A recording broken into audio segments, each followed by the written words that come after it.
প্রবেশগেটের পাশে আপনার লোক দাঁড়িয়ে আছে, অতি দ্রুত প্রবেশগেটের পাশে যোগাযোগ করেন।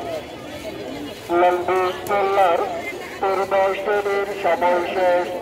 যে সকল দর্শনার্থী দুর্গের ভেতরে অবস্থান করছে আপনাদেরকে প্রধান সড়ক দিয়ে সুশৃঙ্খলভাবে বাইরের জন্য বিভিন্ন ভাবেন্দ্র তারানাথ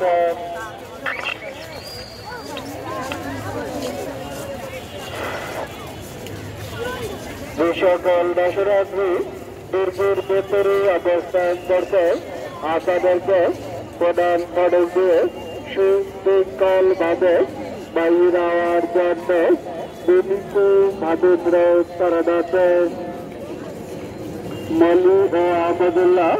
মলু ও আহমদুল্লাহ আপনারা যেখানেই থাকেন না কেন প্রবেশ গেটের পাশে আপনার লোক দাঁড়িয়ে